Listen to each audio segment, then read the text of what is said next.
Moi, ce que je crois intéressant, c'est qu'on essaye et je remercie les uns et les autres de leurs interventions fort intéressantes et qui nous permettent d'avancer, mais si on refait un peu d'histoire de la relation entre l'État et les collectivités locales, on s'aperçoit des évolutions que vous venez fort bien, chère Dorothée, de rappeler, à savoir, avant, tant qu'il y avait les deux blocs, c'était pas du tout la même histoire.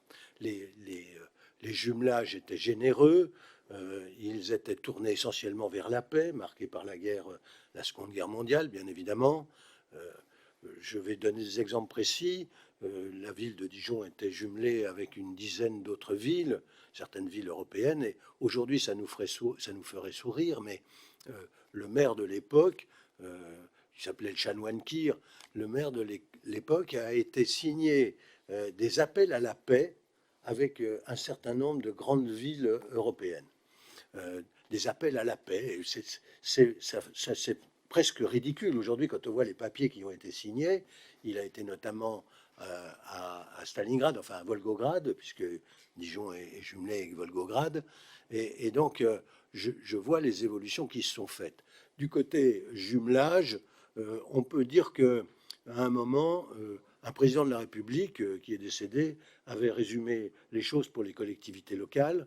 Ça devait être à l'époque, il n'était que Premier ministre, il disait oui, c'est bien, vous parlez d'international, et puis après, vous mangez, vous buvez, et on fait n'importe quoi.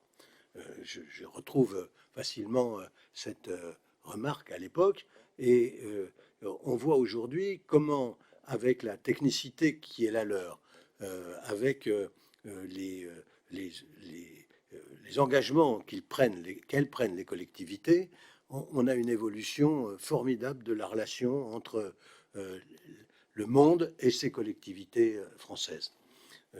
Je vois ces évolutions, je les mesure, et on en a vu des évolutions au fil du temps avec des pratiques différentes des différents présidents qui se sont succédés. Et on ne va pas faire comme si ça n'existait pas, c'est pour ça que je disais faire de la politique, mais c'est effectivement sous, et c'est pas parce que tu es là, François, c'est sous ton quinquennat, avec l'impulsion de deux ministres que je voudrais citer ici, Laurent Fabius et ensuite Jean-Yves Le Drian, que la relation s'est transformée d'un certain côté en se professionnalisant dans la relation entre l'État et les collectivités, en leur donnant une nouvelle place à la table de la discussion, c'est-à-dire à la CNCD, et puis en même temps en leur donnant des missions, comme ça a pu arriver sur le Sahel, G5 Sahel, avec des réunions complètes pour que les collectivités accompagnent l'État, face avec, jusqu'à ce que, bouf, ça s'arrête parce qu'aujourd'hui, nous sommes confrontés à la centralité totale avec des collectivités qui agissent dans leur cercle international. Et cette difficulté aujourd'hui de la reconnaissance, je donnais cet exemple l'autre jour, puisque tu as parlé de nos relations avec l'Ukraine, on est tous sensibles à ça. Il y a des idées formidables, par exemple, dire aux entreprises privées, tu as fort bien fait d'en parler tout à l'heure, elles participent bien sûr de l'action internationale de la France.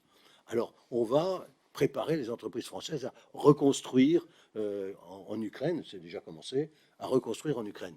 Et je me suis permis d'envoyer un message au président de la République pour lui dire, ça serait quand même indispensable, je me permets de dire ça comme ça, d'associer les collectivités locales importantes qui ont déjà des jumelages et qui y vont et qui travaillent avec l'Ukraine pour les entreprises, parce que vous envoyez une entreprise, c'est très bien, mais il y a des liens qui se créent aujourd'hui entre maires, entre présidents de collectivités, qui dépassent largement une histoire purement locale.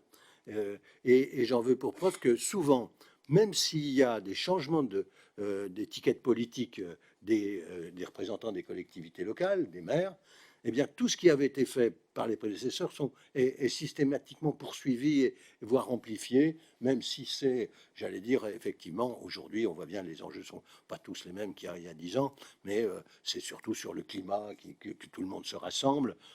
Voilà, ça c'est une première réflexion. Et la seconde, l'Europe a joué un rôle très important. On n'en a pas parlé. L'Europe a joué un rôle très important, tu as dit, par les programmes qu'elle a pu lancer, où plusieurs collectivités de pays différents vont travailler ensemble sur des thèmes et s'enrichissant ainsi, dépassent, j'allais dire, la partie État.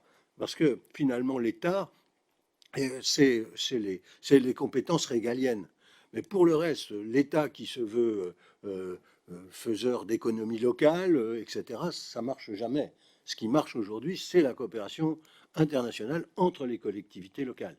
Et à France-Urbaine, on constate ça, mais ici à CUF, avec la présidence de CUF, on a créé à travers les groupes pays une diplomatie presque, non pas d'État, mais internationale, qui aujourd'hui prend son essor complètement avec des grandes collectivités, des moyennes, des petites, qui agissent sur un pays, en lien avec un pays, et peuvent avoir toutes les facettes qui ont été évoquées actuellement de la coopération. Évidemment, les thèmes, on l'a dit, du climat, mais aussi de la découverte pour les uns et pour les autres. Surtout quand on vient d'être élu, on ne connaît pas forcément les mêmes choses, on redécouvre. Donc ces groupes pays sont très efficaces.